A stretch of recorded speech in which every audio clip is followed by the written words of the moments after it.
Се наоѓаме пред поранешното или во поранешното кинокултура, каде што повеќе од една деценија беше целосно затворено и руинирано.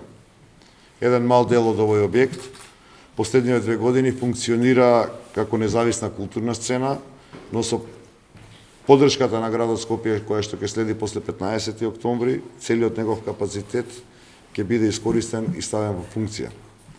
Нашата програма предвидува ваквите простори кои што ги има во Скопје да се искористуваат, а не да бидат препуштени на забот на времето. По примерот на европските метрополи, и во Скопје со јавно граѓанско партнерство ќе отвориме нови вакви мали културни институции на нови простори низ градот, кои што ќе овозможат децентрализација на културата и нови можности и за уметниците и за нивните колективи.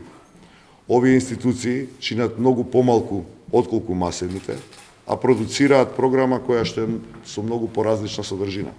Корисниците на просторот, кој што ќе биде издаден на неколку години, ќе бидат избрани на јавни конкурси според понудените програми за работа.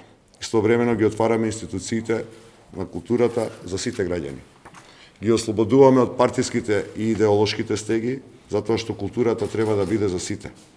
Соодветно на тоа, буџетските и програмските активности треба да се зголемуваат. Активните уметници ќе имаат отворени врати за своите активности во зградите на културата и настаните кои што се во организација на градот Скопје.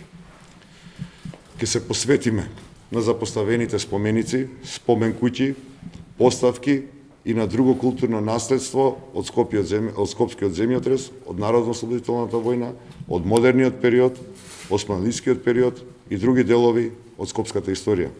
Зоолошка, библиотеките, детскиот центар Карпош ги отвараме за сите, овозможувајќи на децата и родителите квалитетни културни содржини и едукација во институциите на културата.